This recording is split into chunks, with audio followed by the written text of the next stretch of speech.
नमस्कार, आप देख रहे हैं हमारा खास शो इकोनॉमी टुडे। मैं हूं आंचल गुलाटी गुंबर और आज चौथा कारोबारी सत्र है, एफएनओ एक्सपायरी है और जिस तरह से फेड ने साफ तौर पर ये संभावना जताई कि 2025 में 2 रेट कट्स का एश्योरेंस दिया गया है, यानी ग्रोथ के साथ साथ फिस्कल प्रूडेंस, वित्तीय अनुशासन को लेकर अमेरिकी सरकार कैसे आगे चलेगी, इसका एक खाका कल के जो मिनट्स रिलीज किए गए फेड के उसमें नजर आया। इसीलिए बाजार जो है वो हरियाली की तरफ इशारा कर रहे हैं, उस पर भी करेंगे चर्चा।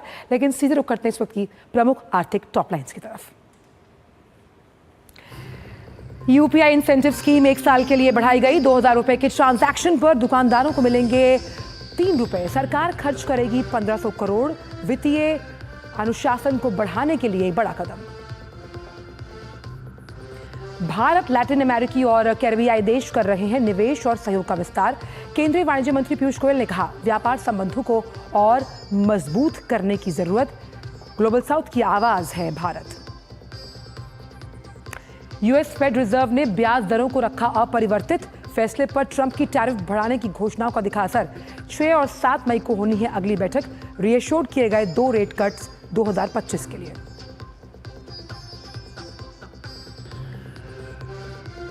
और चौथे कारोबारी सत्र में भी बढ़त के साथ खुले भारतीय शेयर बाजार। शुरुआती कारोबार में सेंसेक्स 368 अंक चढ़कर 75,817।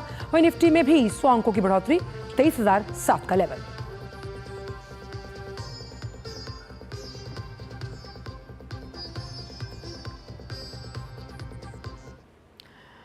तो आइए अब सीधा रुख करते हैं दुनिया भर के बाजारों का। हालांकि ये शुरुआती अंदेशा कल से ही जताया जा रहा था। गिफ्ट निफ्टी की शुरुआत जो है वो पॉजिटिव ट्रेंड में हो सकती है। तो देखिए वही बात है, 23,077 का लेवल, 87 अंक अप नजर आ रहा है गिफ्ट निफ्टी। सेंसेक्स का ओपनिंग भी अच्छा खासा 75,000 के उस मनोवैज्ञानिक स्तर को लगातार एक रेंज बाउंड तरीके से सेंसेक्स अपनाए हुए 75,817 का लेवल, 368 अंकों की बढ़त यहाँ नजर आ रही है। वहीं निफ्टी का ओपनिंग भी 100 अंक ऊपर, 23,007 का लेवल। लेकिन तमाम वो स्टॉक्स जहां पर हम ये देख पा रहे हैं कि वो मजबूती के साथ बाजार में खड़े हैं। कल के स्टार थे मेटल्स जिनकी चमक थी। क्या आज भी मेटल्स की चमक? टॉप गेनर्स के चार्ट पर नजर डालेंगे कि तमाम वो स्टॉक्स कौन कौन से सेक्टर्स की तरफ इशारा करते हुए। Shriram finance, Wipro, Hero MotoCorp, BL, Infosys, यानी 2 दिग्गज काउंटर आईटी क्षेत्र के जहां कल मुनाफा वसूली हावी थी, वहां आज आप देख सकते हैं कि बढ़त के साथ दोनों काउंटर्स चार्ट पर लीड बनाते हुए नजर आ रहे हैं। और आरबीआई के बुलेटिन में जिस तरह से बैंकों को लेकर एक पॉजिटिव आउटलुक दिया गया है, श्रीराम फाइनेंस को आप देख सकते हैं चार्ट को लीड करता हुआ। रुख अब उन तमाम स्टॉक्स की तरफ जहां मुनाफा वसूली या फिर दबाव हावी है। 2 दिग्गज काउंटर फार्मा यानी कि डिफेंसिव इंडस्ट्री से डॉक्टर रेड्डी, सन फार्मा, एफडीए की तरफ से जो गाइडलाइंस यूएस ने जारी की उसकी वजह से दोनों स्टॉक्स में एक्शन नजर आ रहा है। जेएसडब्ल्यू स्टील, हिंदुस्तान यूनिलीवर और एशियन पेंट्स इस वक्त गिरावट के साथ कारोबार करते हुए नजर आ रहे हैं। तो क्या ये तमाम जो स्टॉक्स हैं ये रेंज बाउंड तरीके से करते नजर आएंगे या फिर एक मुनाफा वसूली का दौर जब बाजार बंद होगा तो नजर आएगा? इस पर भी हम अपनी निगाह रखेंगे। लेकिन एक निगाह डालते हैं सोना कितना सोना होता जा रहा है उस पर। तो कल सोने की कीमत अगर देखें तो ऑल टाइम हाई पर पहुंची। जो इंडियन बुलियन और जूलर्स एसोसिएशन है उसकी अगर माने तो 10 ग्राम 24 कैरेट सोने का दाम 326 बढ़कर 88,680 पर ओपन हुआ। हालांकि इसके बाद ये थोड़ा नीचे आकर बंद हुआ जो कि 88,649 का स्तर है।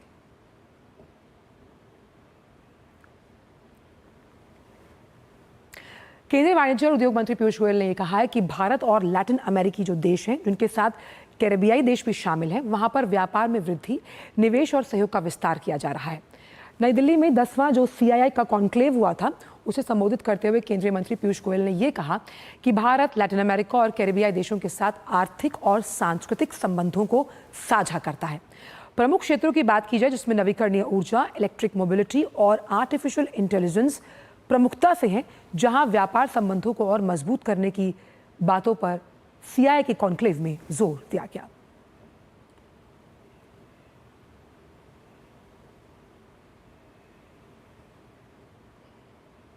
Is not only about business, it's a lot to do with the people-to-people connect. There's a lot of cultural element, tradition that we share, culinary delights as was mentioned, and I'm very sure that this shared history which binds our two regions together. The sporting spirit, the way we celebrate our festivals, the enthusiasm, the passion with which we protect our cultures, our traditions, that brings us closer together. And on the strength of this pillar, we can look at expanding our business and economic ties going forward.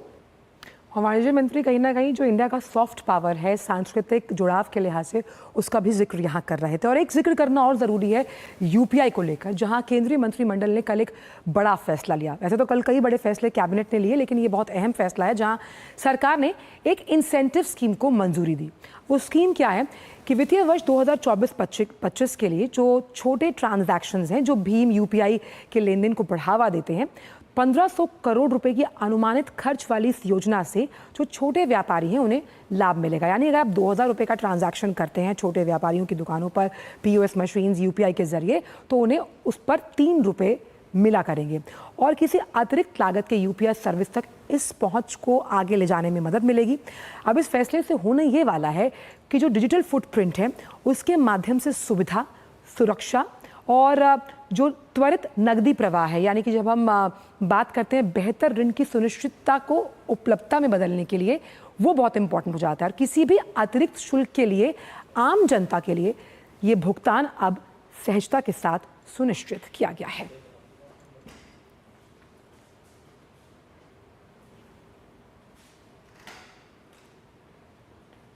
बात अब Fitch की rating से जुड़ी हुई, जिसने वित्त वर्ष 2025-26 के लिए भारत की जीडीपी ग्रोथ का अनुमान 6.5% पर बरकरार रखा।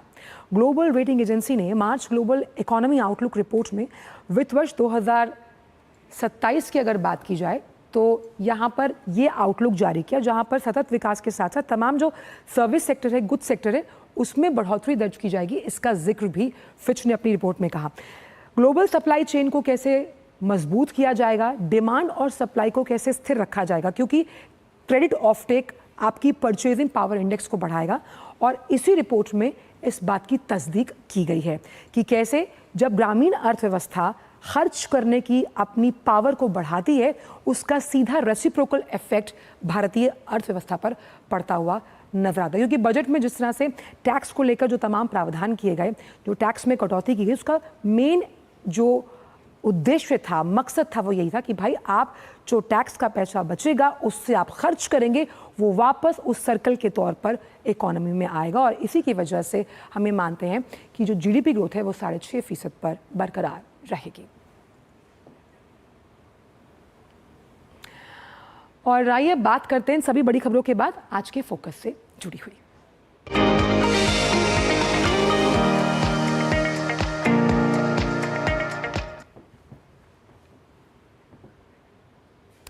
तो केंद्रीय कैबिनेट ने पशुधन क्षेत्र में विकास को बढ़ावा देने के लिए संशोधित राष्ट्रीय गोकुल मिशन को मंजूरी दे दी।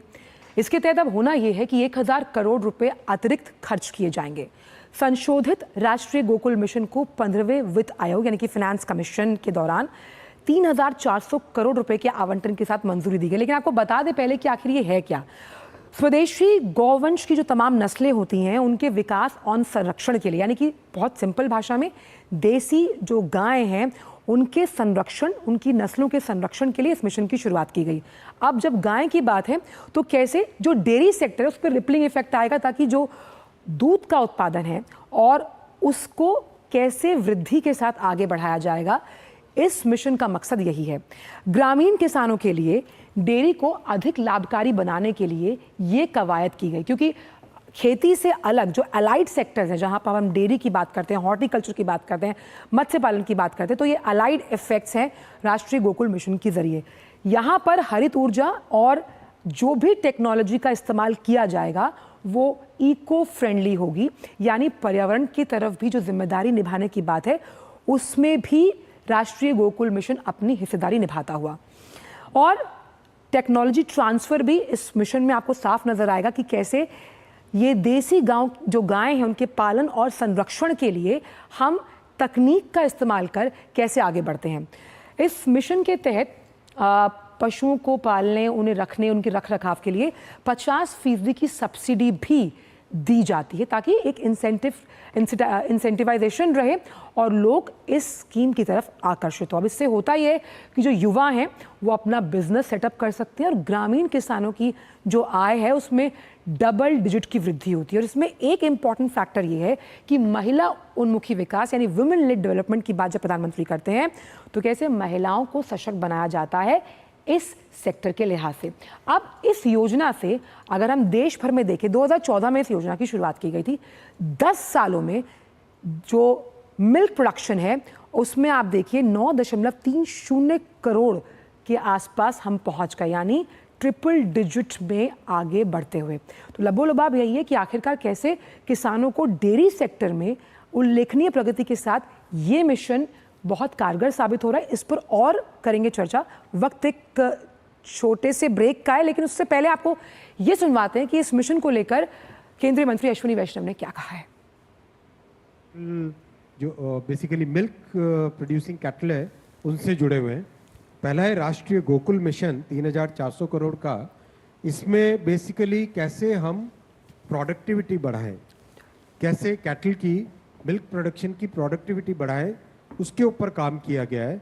इसमें आर्टिफिशियल इंसेमिनेशन और इन विट्रो फर्टिलाइजेशन, इन दोनों पे काम करना है। कैटल की जो प्रोडक्टिविटी है उसमें उनके जेनेटिक पॉइंट ऑफ व्यू से, क्रॉस ब्रीडिंग के पॉइंट ऑफ व्यू से, कई तरीके से बहुत साइंटिफिक है सारे के सारे, जिससे कि किसानों को अपने गांव में ही या गांव के आसपास ही सबसे जितनी हो सके सुविधाएं मिल सके। तो आप समझ रहे हैं कि पलायन की समस्या का भी बहुत हद तक निवारण हो जाएगा और इसी पर हम करेंगे चर्चा। हमारे साथ स्टूडियो में खास मेहमान भी मौजूद है, लेकिन वक्त एक छोटे से ब्रेक का है। ब्रेक के बाद आपका तारुफ उनसे कराएंगे। आप देखते रहिए economy today.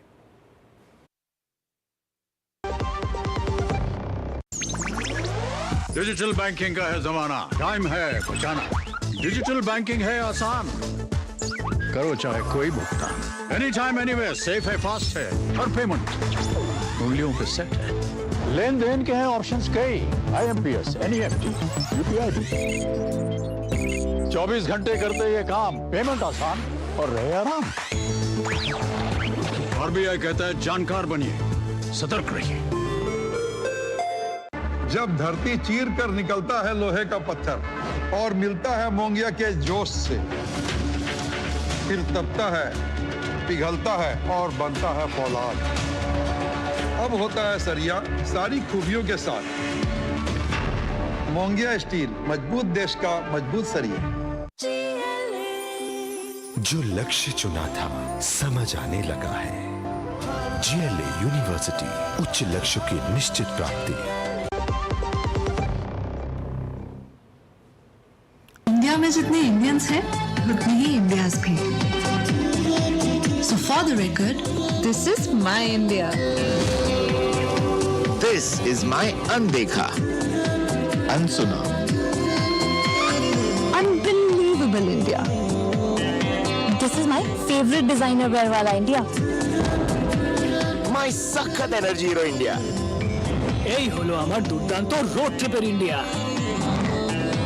So India, join the Waves Explorer Challenge. Show us what makes you say for the record. This is my India.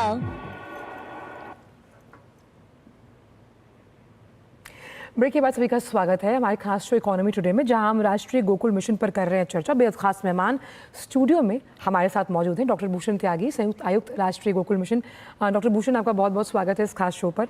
सवाल मेरा यही है कि जिस तरह से राष्ट्रीय गोकुल मिशन किसानों की आय में बढ़ोतरी के लिए कारगर साबित हुआ और जिस तरह से कैबिनेट ने ये फैसला कर लिया, कितना युगांतकारी आप मानते हैं इसे डेयरी सेक्टर के लिए? ये बहुत चेंजेस लाने वाला फैसला है, जिसमें किसानों की आय में वृद्धि होगी। यानी दूध में अगर बढ़ोतरी होती है, प्रोडक्टिविटी में बढ़ोतरी होती है, तो किसानों की आय में भी वृद्धि होती है। आप जैसा जान रहे होंगे कि हमारा देश सबसे बड़ा विश्व में दूध उत्पादक है और हम 239.30 मिलियन मेट्रिक टन का दूध का उत्पादन करते हैं। 23-24 में हमने इतना उत्पादन किया था, जिसकी वैल्यू ऑफ आउटपुट अगर हम देखें 11.16 लाख करोड़ रुपए की है। तो वैल्यू ऑफ आउटपुट की तरह से भी ये काफ़ी ज़्यादा है और रूरल इकोनॉमी में इसकी बहुत महत्वपूर्ण भूमिका रहती है।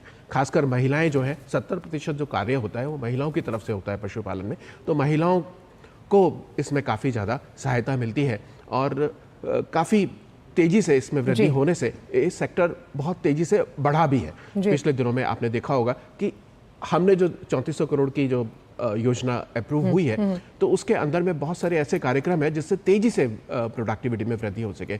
जैसे हमने कहा है कि आर्टिफिशियल इंसेमिनेशन को बढ़ाना होगा, कि हम ज़्यादा से ज़्यादा पशुओं को आर्टिफिशियल इंसेमिनेशन के द्वारा कवर कर सके, यानी कृत्रिम गर्भाधान के द्वारा कवर कर सके। साथ ही साथ हमें ये देखना है कि हम नई जो मॉडर्न रिप्रोडक्टिव तकनीक है उसको भी अपने देश में अप्लाई कर सकें। एक चीज़ आपसे समझना चाहूँगी कि मोस्टली जहाँ हम दूध की बात करते हैं और उसका एडल्ट्रेशन भी बहुत होता है, क्या आपको लगता है कि जो फैसले तमाम इस मिशन के जरिए ले गए वो एडल्ट्रेशन पर रोक लगेगी? क्योंकि देसी गाय की परख और वो बाइफिकेशन करना ही अपने आप में बहुत बड़ा टास्क होता है।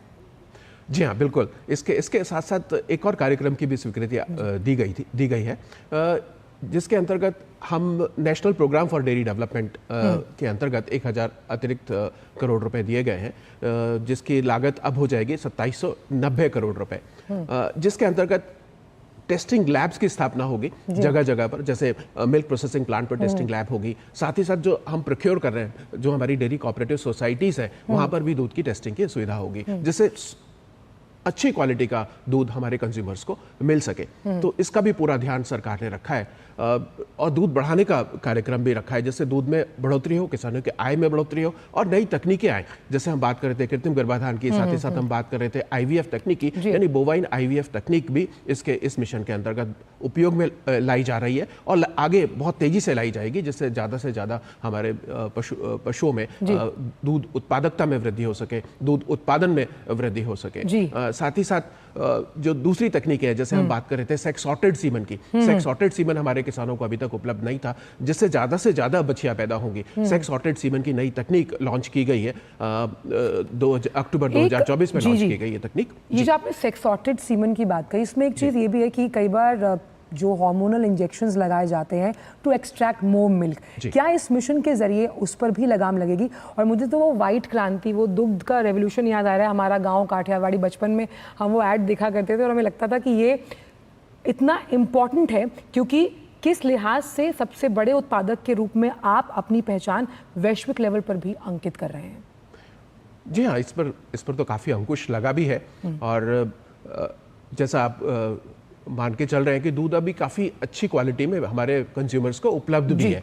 जो जैसे हमारी डेयरी कोऑपरेटिव्स हैं, बहुत सारा दूध प्रोसेस करती हैं, जो मार्केट में दूध आता है वो अच्छी क्वालिटी का दूध ही हमारे कंज्यूमर्स तक जाता है। साथ ही साथ जब जैसे जैसे तकनीकों का विस्तार होगा, वैसे ही वैसे दूध उत्पादकता बढ़ेगी, तो ये अडल्ट्रेशन की जो आप मान के चलते हैं कि अडल्ट्रेशन हो रहा है, ऐसा वैसे देश में होता नहीं है, क्योंकि काफ़ी सारी टेस्टिंग लैब्स हैं जिनमें दूध को पूरी तरह से टेस्ट किया जाता है। प्रोसेसिंग पर भी हमारी टेस्टिंग लैब्स होती हैं, साथ ही साथ दूसरी तरह की लैब्स में भी दूध को पूरी तरह से टेस्ट करके ही लाया बिल्कुल। और ये जो डेयरी कोऑपरेटिव्स हैं, उनका रोल भी कितना अहम है, क्योंकि हमने देखा कि इस मिशन के बाद और जिस तरह से दूध को स्वच्छ शुद्ध बनाकर देने की बात है, उसके लिए इस मिशन के साथ साथ पूरे डेयरी सेक्टर ने बहुत आमूल-चूल परिवर्तन किए गए हैं।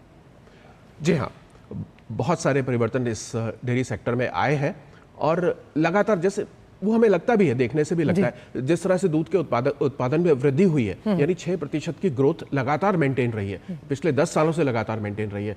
जो हमारा दूध उत्पादन 146.3 मिलियन मैट्रिक टन था 14-15 में, वो बढ़कर 239.3 मिलियन मैट्रिक टन हो गया है। तो लगातार जो वृद्धि हो रही है वो दर्शाती है कि बहुत सारे कार्य इस क्षेत्र में किए जा रहे हैं और लगातार किए जा रहे हैं, जिससे दूध उत्पादन में वृद्धि हो, उत्पादकता में वृद्धि हो, और अच्छी क्वालिटी का दूध भी, नेशनल डेयरी डेवलपमेंट प्रोग्राम जो हमारा है, अच्छी क्वालिटी का दूध भी हमारे कंज्यूमर्स तक पहुंचे, यानी प्रोसेसिंग ज़्यादा से ज़्यादा दूध की हो। जितनी ज़्यादा से ज़्यादा दूध की प्रोसेसिंग इस सेक्टर में होगी, उतना ही अच्छी क्वालिटी का दूध हमारे कंज्यूमर्स को मिलेगा। इसी के तर्ज पर ये जो व्हाइट रिवॉल्यूशन 2.0 की शुरुआत की गई है देश में, और व्हाइट रिवॉल्यूशन 2.0 के अंतर्गत ही ये दोनों प्रोग्राम बहुत तेजी से देश में दूध बढ़ाने के लिए, बहुत तेजी से दूध की प्रोसेसिंग को बढ़ाने के लिए, कि ज़्यादा से ज़्यादा दूध हमारे प्रोसेसिंग सेक्टर में आए, और जिससे किसानों की आय में भी वृद्धि होगी, क्योंकि प्रोसेसिंग जब डेयरी कोऑपरेटिव्स बनते हैं तो किसानों की आय में बहुत तेजी से वृद्धि होती है, क्योंकि दूध वो कोऑपरेटिव में बेचते हैं, और कोऑपरेटिव जैसा कि आप जानते हैं, ये पूरे विश्व में इस तरह का हमारा ही देश है जो 70% जो डेयरी कोऑपरेटिव है अपनी आय का हिस्सा किसानों के साथ में शेयर करती हैं। तो बहुत ज़्यादा हिस्सा किसानों के साथ में शेयर होता है, और किसानों की आय में भी वृद्धि आपने तेजी बहुत से अच्छी होती बात है। कही, क्योंकि जी। किसी भी देश के सर्वांगीण विकास के लिए सहकार से समृद्धि का जो ये मिशन है, इसे लेकर सरकार आगे चल रही है। ऐसे में महिलाओं का रोल, खास तौर पर जब हम सेल्फ हेल्प ग्रुप्स की बात करते हैं, कोऑपरेटिव सेक्टर से जुड़े होने की बात करते हैं, डेयरी सेक्टर के लिए कितना बड़ा गेम चेंजर आने वाले सालों में आप मानते हैं? ये बहुत बड़ा गेम चेंजर होगा, और अगर इसी तरह से हमारे दूध उत्पादन में वृद्धि होती है तो आप मान सकते हैं कि किसानों की आय बहुत तेजी से बढ़ेगी। बहुत सारे किसान इससे जुड़ेंगे। जो किसान इस तरफ गांव से पलायन कर रहे हैं, वो किसान जाकर गांव में पशुपालन से जुड़ेंगे और बहुत ज़्यादा किसान जुड़ेंगे। आप जानते ही होंगे कि 8.5 करोड़ किसान, डेयरी किसान जो डेयरी क्षेत्र से जुड़े हुए हैं आज की तारीख में, वो उनमें भी, उनकी संख्या में भी ज़्यादा से ज़्यादा वृद्धि होगी। और हमारे जो पशु होंगे वो हाई प्रोडक्टिव पशु होंगे, बहुत ज़्यादा दूध देने वाले पशु होंगे, तो पशुओं की संख्या में बहुत ज़्यादा वृद्धि होने की संभावना नहीं रहेगी, पर बहुत अच्छे पशु हमारे किसानों के पास में होंगे। एक चीज़ जो लगातार ये कही जाती है कि जो आज का युवा है, he is more attracted to all the vocational sectors, पर वापस टू द रूट्स पहुंचाने के लिए जिस तरह से सरकार इस मिशन को लेकर सब्सिडी भी दे रही है, क्या लगता है बिजनेस सेटअप करने के लिए युवाओं के लिए कितना ल्यूक्रेटिव है ये डेयरी सेक्टर? इसमें एंटरप्रेन्योरशिप डेवलपमेंट के ऊपर पूरा ध्यान रखा गया है कि किस तरह से एंटरप्रेन्योरशिप डेवलपमेंट हो, किस तरह से ब्रीडिंग की फैसिलिटी किसान को उनके घर द्वार पर मिले, एंटरप्रेन्योर्स को उनके घर द्वार पर ब्रीडिंग की फैसिलिटी मिले, किस तरह से प्राइवेट सेक्टर इसमें सीमेंट स्टेशन स्थापित करे और सीमेंट को, अच्छी क्वालिटी के सीमेंट को हमारे किसानों के घर द्वार पर पहुंचाए। तो सारी जो सीमेंट स्टेशन से लेकर ब्रीडिंग के जो भी कंसेप्ट्स हैं, नए नए मॉडर्न ब्रीडिंग टेक्नोलॉजीज जो आ रही हैं, वो सारा इस्तेमाल इसमें किया जाएगा, जिससे दूध के उत्पादन में वृद्धि हो, उत्पादकता में वृद्धि हो, नस्लों में सुधार हो। ब्रीड डेवलपमेंट सबसे बड़ी इंपॉर्टेंट एस्पेक्ट होती है। अगर हम ब्रीड डेवलपमेंट करेंगे तो हमारा सबसे ज़्यादा सुधार दूध उत्पादन में होगा। जी बिल्कुल। और the biggest take away is breed development, जो लगातार आप कह रहे हैं। और इस मिशन की अगर बात की जाए तो एक बूस्टर डोज देने का काम किया डेयरी सेक्टर के उल्लेखनीय विकास के लिए। डॉक्टर त्यागी, आप इस शो पर आए और आपने इस मिशन से जुड़ी तमाम जानकारियां इस मंच से बहुत ही सरल भाषा में साझा की। बहुत बहुत शुक्रिया अपने विचारों को इस मंच से लोगों तक पहुंचाने के लिए। तो राष्ट्रीय गोकुल मिशन का मतलब यही है कि कैसे डेयरी सेक्टर, उसके साथ जो अलाइड सेक्टर्स जुड़े हुए हैं, वो लगातार प्रगति की राह पर हैं। वक्त तो चला कि आपसे विदा लें, लेकिन कल आपसे मुलाकात होगी एक नए फोकस के साथ। जाने से पहले आपको छोड़े जाते हैं कारोबार जगत की अन्य खबरों के साथ। अंदाज रहेगा फटाफट। बने रहिए डीडी न्यूज़ के साथ। नमस्कार। सेबी ने सिक्योरिटी मार्केट में बिना दावे वाली संपत्तियों में कमी लाने और निवेशकों के संरक्षण के लिए डिजिलॉकर के साथ भागीदारी की है। इस पहल से निवेशकों को दस्तावेज रखने के सरकारी मंच डिजिलॉकर के जरिए अपनी डीमैट और म्यूचुअल फंड हिस्सेदारी की जानकारी इकट्ठा करने और उस तक पहुंचने में मदद मिलेगी, जिससे निवेशकों और उनके परिवारों को लाभ होगा। अमेरिका और ब्रिटेन जैसे विकसित देशों में रहने वाले प्रवासी भारतीयों ने भारत में पैसा भेजने के मामले में 2023-24 में खाड़ी देशों को पीछे छोड़ दिया है। आरबीआई के मार्च बुलेटिन के मुताबिक प्रवासी भारतीयों ने 2010-11 में भारत में 55.6 अरब डॉलर भेजे थे। ये राशि दोगुना होकर 2023-24 में 118.7 अरब डॉलर पहुँच गई है। ये देश के वस्तु व्यापार घाटे के करीब आधे हिस्से की भरपाई करता है। यूनिफाइड लॉजिस्टिक्स इंटरफेस प्लेटफॉर्म यानी यूलिप ने 100 करोड़ एपीआई कारोबार दर्ज करते हुए महत्वपूर्ण उपलब्धि हासिल की है। केंद्रीय मंत्री पीयूष गोयल ने इस उपलब्धि की सराहना करते हुए कहा कि डेटा से लेकर निर्णय तक यूलिप भारत में व्यापार को आसान बना रहा है। केंद्र सरकार ने चीन, दक्षिण कोरिया और वियतनाम से बढ़ते खराब गुणवत्ता वाले स्टील आयात को रोकने के लिए कुछ उत्पादों पर 200 दिन के लिए 12% का अस्थायी ड्यूटी लगाने का प्रस्ताव रखा है। अमेरिका में टैरिफ बढ़ने से इन देशों से भारत में खराब स्टील का निर्यात बढ़ गया है। मारुति सुजुकी, टाटा मोटर्स, किया और मर्सिडीज के बाद अब होंडा और hyundai ने भी 1 अप्रैल से कारों की नई कीमत बढ़ाने का फैसला किया है। hyundai ने कहा कि वो 1 अप्रैल से 3% तक दाम बढ़ाएगी। भारत का रत्न और आभूषण निर्यात फरवरी में सालाना आधार पर करीब 23% घटकर 242 करोड़ डॉलर रह गया है। रत्न और आभूषण निर्यात संवर्धन परिषद के मुताबिक अमेरिका और चीन में मांग में लगातार गिरावट के कारण रत्न और आभूषण निर्यात घटा है। अदानी समूह ने देश का सबसे बड़ा skill and employ programme launch किया। इसके लिए Indo German chamber of commerce के साथ साझेदारी की गई है। इसके तहत green energy, manufacturing, hitech sectors, project excellence, industrial design और अन्य इंडस्ट्रीज के लिए स्किल्ड टैलेंट का एक पूल तैयार किया जाएगा। वोडाफोन आइडिया ने मुंबई में 5G सेवाओं को लॉन्च किया। इस 5G रोल आउट से ग्राहकों को व्यापक नेटवर्क कवरेज और प्रतिस्पर्धी कीमतों पर बेहतर मोबाइल अनुभव मिलेगा। यूएस फेडरल रिजर्व ने 2 दिवसीय FOMC की बैठक के बाद 2025 के अपने दूसरे नीतिगत फैसले की घोषणा करते हुए एक बार फिर से ब्याज दरों को स्थिर रखा है।